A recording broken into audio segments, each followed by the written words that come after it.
Greetings everyone. Hope you all are doing good today. Today is the 4th of January 2022. So happy New Year. Hope you all have had a great little break, great New Year. You're ready to get started and go live and go hard for the new year. This is going to be a great episode for you to get started. In fact, the entire month of January, we are dedicating towards writing literature reviews and developing ideas towards a literature review. Today's topic may not necessarily seem like it is a actual topic related to literature reviews, but trust me, it is. So I hope that you can receive it well, that you are getting it and it makes sense to you. Once again, my name is Dr. Derek Robinson, and I want to start, of course, with my shout-outs. It is now, I got to make sure I got the time right. It is now 7:01. At about 7:02 or 7:03, we're going to get going. So I'll start first with my shout-outs. As always, have to give shout-outs to those businesses that support me, that really have been monumental in what it is that I do. So with that said, what I'm going to do is shout out bougieshootery.com. That is a charcuterie company that when we ever host things, we have charcuterie boards and boxes available for you. And also that company now ships boxes. So if you want to be part of that experience, visit bougieshootery.com or go to Bougie Shootery on any platform. That's BOUGIECUTERIE. On Instagram, Facebook, LinkedIn, I believe she's on Linkbook as well. So go there and find out what's going on in the world of charcuterie and get everything that you need. So with that said, let's go ahead and get started. I also have another company I want to shout out, and that is the Done Dissertation by Dr. Ramon Goins. Just go and find out the website, thedonedissertation.com. Great information that he brings to everybody. So if you're in a dissertation stage or you're at the stage where you are looking to finally get started in a career in academia, it is the perfect company in which you should join and figure out what they can do to move you along. I know for a fact that they are in fact moving people along the pendulum to get them through the dissertation and over into higher education if that is the goal and desire for you. So with that said, we're also on StreamYard. So that's a new company that we're bringing to you. StreamYard is a platform where I can do multiple simulcast presentations. So this presentation here is also can be found live on Instagram here, but YouTube, Facebook, LinkedIn, and all other platforms that we are offering you here today. So what I'm going to be doing is you'll probably see me looking back and forth because I'm trying to get it right. This is an experimental opportunity, and I'll perfect that by the time we meet together next week. So you can find me on YouTube, you can find me on Instagram, you can find me on Facebook, you can find me on LinkedIn, and all those platforms doing a live presentation. The last company that I want to shout out is First Gen Fly, StGenFly.com. It is my company. I make custom apparel and shirts, so whatever you want to do. If you're graduating, I got graduation shirts for you. If you're going through the dissertation stage, I got shirts for you for that. But I also have shirts for any occasion that you wish. So once again, that's firstgenfly.com, thedonedissertation.com, and then bougieshootery.com. Those are my shout outs. Now, for those of you who may just be joining or may pick this up a little later, I am Dr. Derek Robinson. I am the lead consultant for MyEdVantage Career and Consulting Services, LLC. Our key offerings are online courses, virtual coaching, and organizational consulting. And what I mean by that is organizational consulting for both businesses, but then also for education and school sites. So we deal with organizational leadership and organizational management. In the near future, we will have programs for online teaching and learning. So for those of you who are realizing we may never get out of this phase because of whichever variant is hitting us at the time, I have strategies that can maximize your efficiency and also give you less of a headache as you move through this online teaching or blended instruction and things like that. Right now, however, I have courses that are specifically designed for pre-dissertation students. And what I mean by that are students who are still in their coursework phase of their doctoral program. So I have courses that satisfies those particular needs. And as you develop and grow in that particular field, I have the thing just for you. So we offer both online courses, virtual courses, and coaching, and also then organizational consulting. So with that said, it is now 7:06, and we will get started with tonight's topic. And tonight's topic is simply developing a research agenda in 3 easy steps. It's hard for those who write to write the way they do if you don't know the topics that you wish to write about. And if you're navigating in a doctoral program, you're probably being asked to write about, I hope you are, being asked to write about topics of your interest as they relate to the classes that you take.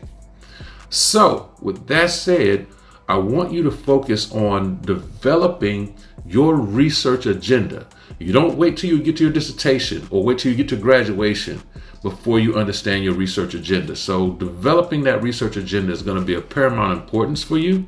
And there's no better time than now to start thinking about and organizing yourself according to your research agenda. And there are 3 simple steps that we're going to get to tonight that you're going to leave out here knowing there are 3 components that you must have in order to articulate your research agenda in 30 seconds.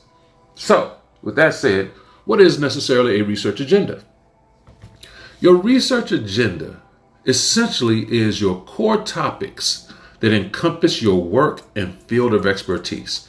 So whatever field you are researching, studying, writing about, those core topics that encompass that speak to your level of expertise in the field becomes your research agenda. Now, in order to have that research agenda, these are things you plan to address that are critical issues in your field. So you're addressing the things that you see as a critical issue in your field. Now that's challenging because what we want to figure out is what necessarily makes it a critical issue. We'll talk a little bit about that later, but for now, I'm going to say that a critical issue is an issue that will not resolve itself through time or through a Google search. So these are critical issues that if we don't address, they will lead to something worse than what we're presently at now. So these are issues that can be catastrophic if left alone for somebody. All right. Now, the cool thing about your research agenda that you need to understand is that it evolves as you grow within your research. So it's not something that's set in stone. You don't have to stick with it forever. But as you grow in your work, your research agenda grows with you. So I need you to really understand that piece. That your research agenda evolves as you evolve in this work. Also, your research agenda should have short and long-term relevance. So it shouldn't be a problem that is going to be resolved in the next 4 years because of political change. So it shouldn't be a problem that will be resolved because we just waited a student out. So if your job is to understand something that is particular to a particular type of student, well, once that student is not in your school, or once you're in a different school and that type of student doesn't exist, your problem is solved. That's not a research agenda.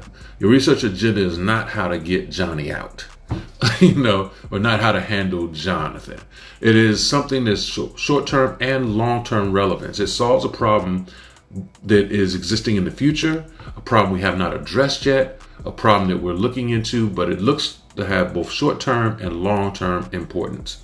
And it should seek to answer critical questions in your field. If you're talking to people in your field, you're talking to your professors, you're talking to your classmates, you begin to come across some real key critical questions. And your research agenda should attack some of those questions as they relate to your topics. So you can't solve everything, but you can definitely address the things that are directly in your topics of interest. And they usually resolve around 3 core topics of interest. So in your research agenda, you're looking to address at least 3 primary topics. Now, here's some caveats. things I want you to think about before we get into those three components. So caveats about your research agenda are as such. It should be targeted.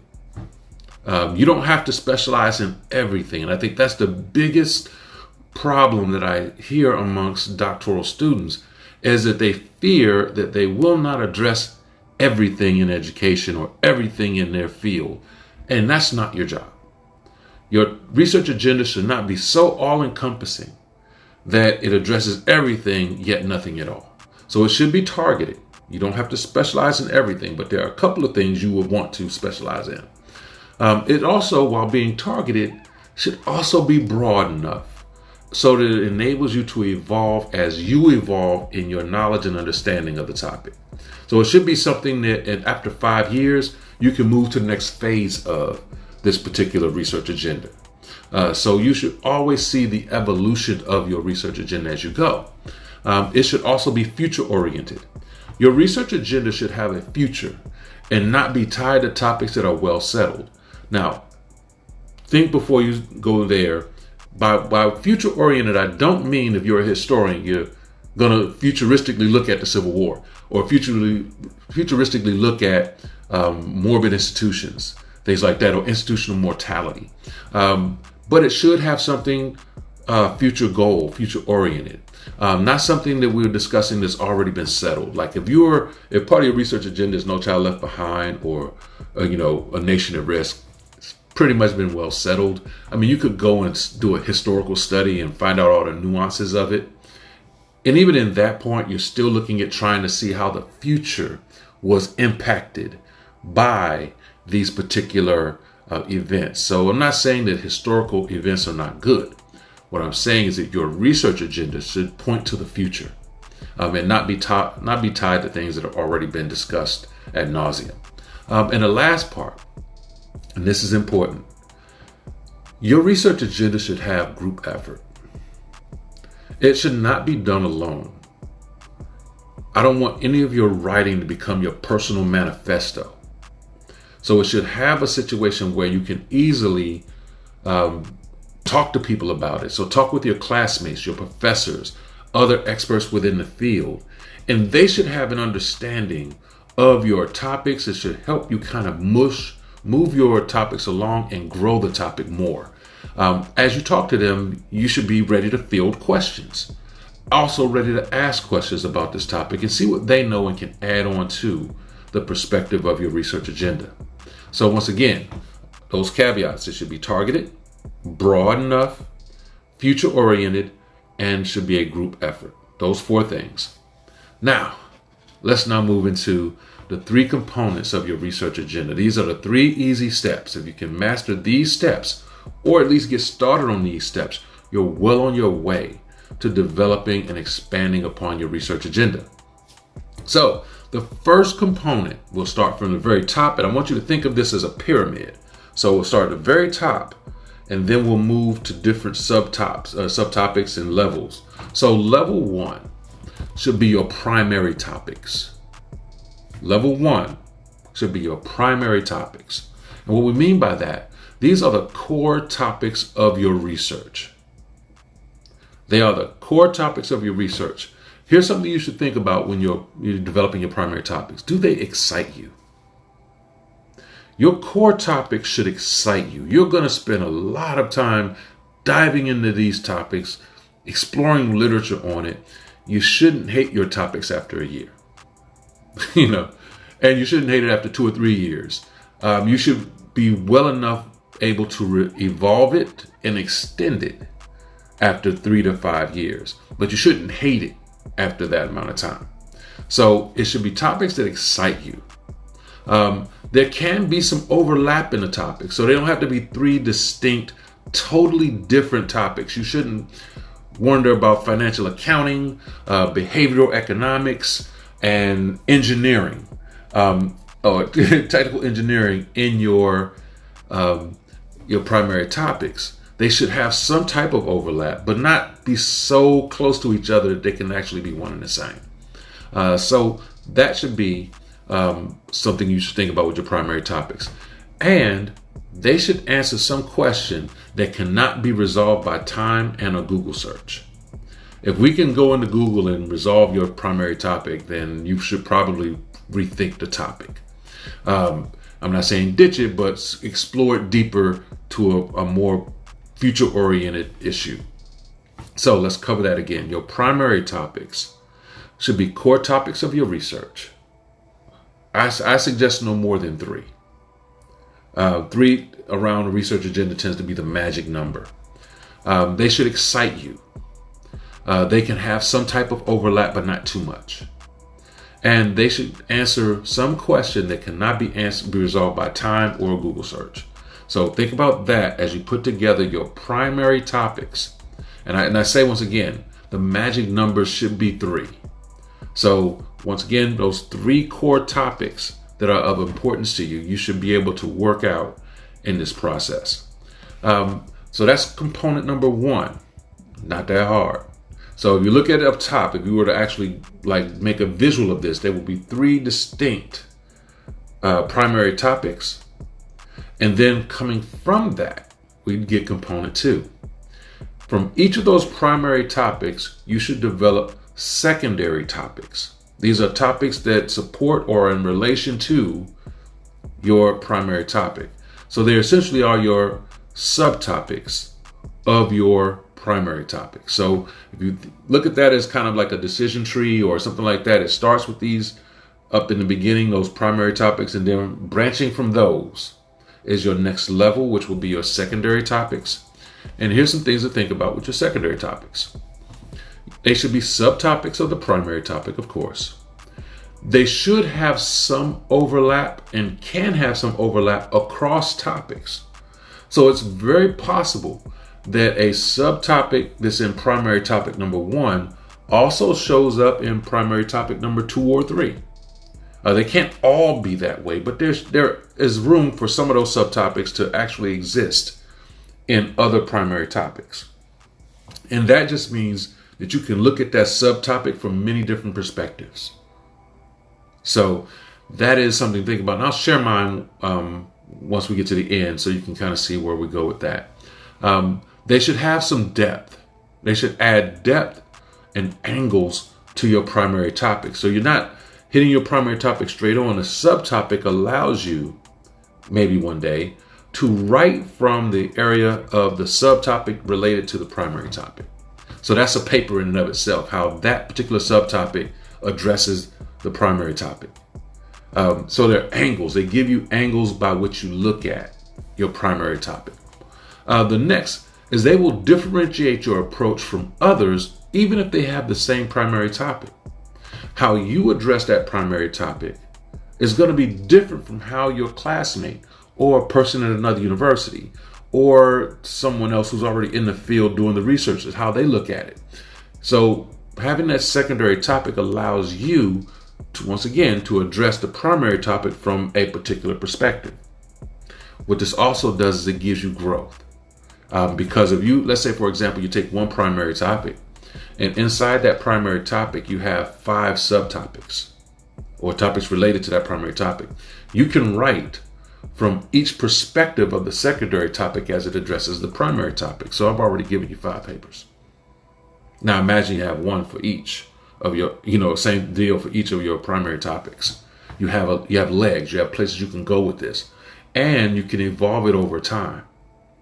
You can combine subtopics to address a primary topic. That's why we have a research agenda that is future oriented, that has overlap and can grow.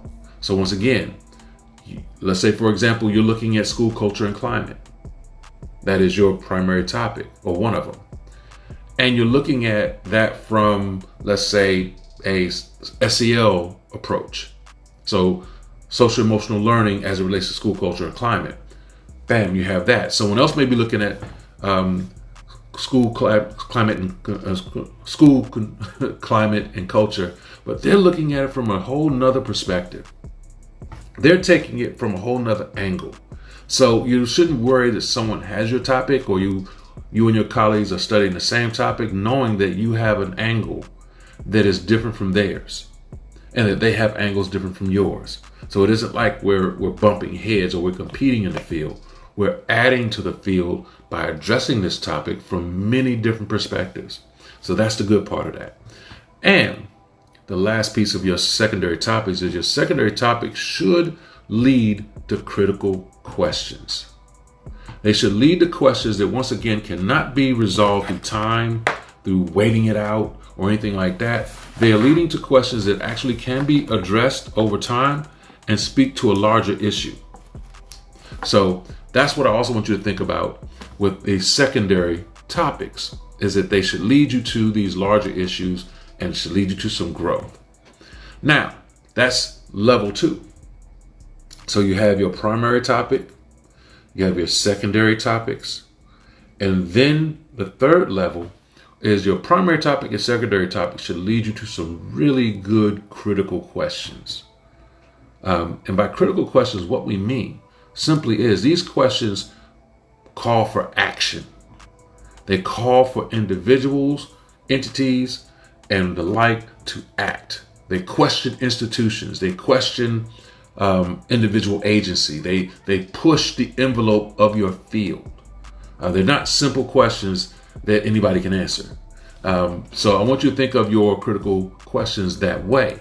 Now, how does that work necessarily? So if you think of it like this, your critical questions are designed to make you think deeper. You may never use this question in research. The question is designed to make you think deeper about the topic or the subtopic. So underneath all of those, you start putting out these questions, and they could be multiple questions, as many as your brain can do. But they should connect a primary topic and a secondary topic. There should be questions you say, aha. In that question, you can see the primary topic and the secondary topic. That is when you're moving in the right direction with this work. So with that said, let's go further. Your critical questions should not be yes or no questions. They should be deeper than that. They should be open-ended. They should inspire more research and more thought. So those you think about when you talk about necessarily putting together your research agenda, and then the questions that shape that and push that along. So now, the last part of this, and I've said it earlier, but I want you to really take this into consideration how serious it is, because I don't want you to create a personal manifesto, because then you move into kind of crazy town, and I don't want you to feel like you have to do that. But your critical questions should be a collaborative effort. You're not going to be expected to put these questions together alone. They're going to be questions that you are able to enjoy, but also able to gather other people and other thoughts and perspectives, and they can help you develop those questions by questioning you about the topic that you're pursuing. So, once again, let's go back through these levels. So level 1, of course, is your primary topic. Level 2 are your secondary topics. And level 3, step 3, is developing those critical questions that expand your ideas and your thinking about this particular topic. Now I'm going to share mine to a degree. I won't get into all of the questions that I have, it'd be too much. But I can share with you some of my primary topics and then my secondary topics at my point. And I'm already in the stage where I'm moving to a next level of mine. But this was mine a few years ago, and I'm going to just share it with you through telling you. So my first topic was P20 school culture and climate. I was concerned with school culture and climate and organizational climate as it related from preschool to the doctoral degree. And my experiences in school supported that. My second primary topic is leadership effectiveness from a contextual study. I don't believe there are any universalities to leadership. So I wanted to study the context of leadership as a way to look at this. And then, of course, teacher effectiveness and contextual studies. I don't believe there's a universal effective teacher. But given a particular context, there can be moments of effectiveness or rules of effectiveness that can apply in a context. Now, those are the primary topics. In my first primary topic, which is P20 school culture and climate, my secondary strands, I call them, are systems and action theory approach, teacher effectiveness, leader effectiveness. All that kind of relates to good culture and climate. And then culturally responsive classroom management. Once again, those related to school culture and climate. When it came to leadership effectiveness, what I was looking at that time was culturally responsive school leadership. Great work out there by Professor Khalifa. Tremendous work being done. And then site-based mediators of leadership. What at that particular site mediates leadership in that particular context. And then, of course, systems and action theory approach. Once again, you've heard that before because it goes towards the secondary strand of school culture and climate. So there's some overlap, but not total overlap. Then, of course, leader-educator effectiveness, how we prepare people to go into leadership. Did you know very few people who are presently in leadership right now have ever been trained for it? They don't understand many of the different writings and readings and research on leadership. They may get a book here and there, but majority of them are not.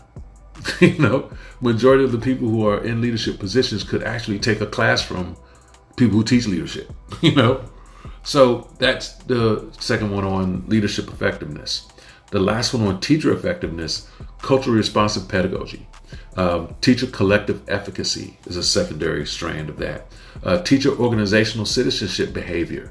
Remember, my focus has primarily been in education, but you can take out teacher and put in employee and it still works. And then of course, teacher educator effectiveness, how we prepare teachers to be effective in their particular context. So that is some of the strands that concern my primary topics. So once again, if you can develop those primary topics and then those secondary topics, then the next thing is developing the critical questions that guide your study to help you think deeper into your research agenda. And then you should be able to articulate this in 30 seconds. When people ask you, what is your research agenda? You should be able to articulate it just like that, 30 seconds. And I say that by sticking primarily with your primary strands and then being prepared to address the secondary strands if asked. So you should always have that in your arsenal at that time so that as you're being asked this, you can easily move this conversation into those secondary studies. So once again, those are the 3 easy steps that you can use to develop your research agenda. You can't do this alone in your room staring at candles. You can't do that because you'll be filled with a lot of anecdotal information. These are topics and things you need to get out and talk to people about. See if it has a future. See if it has legs to it. See if it has an evolution in the topic. You should be looking at it that way. So once again, these are your topics. These are your 3 easy steps. And I'll repeat them again. First step, develop your primary topics through conversation. Second, develop your secondary topics or subtopics from each primary topic. And it's okay if they have some overlap. And once you've done those, begin to start developing critical questions. Questions that will not be resolved if we just wait it out. Questions that will not be resolved with a Google search. Question will not be resolved if someone just reminds you that we've already settled this issue. So once again, those are it. I thank you for your time. Next week, we will be moving into another phase of this. And once again, all of this concerns itself with writing good literature and doing good literature research. If you understand your topic and you develop your research agenda, you have a host of topics you can begin to start gathering literature on so that you can work on becoming a specialist in the literature that you want to pursue. And remember, your research agenda should excite you. It shouldn't be something that you get tired of after a few years. It shouldn't be something that you exhaust and you reach the dead end of. It should evolve as you evolve and keep you engaged. So with that said, I'm going to let you go. I look forward to seeing you all next week. I'm working out this StreamYard thing, so you may see more advertising about it. And it also provides a way for people to actually join in the discussion. So next time we move to this, I'm going to make sure we have room for you to have discussion with me. It shouldn't just be me doing all the talking.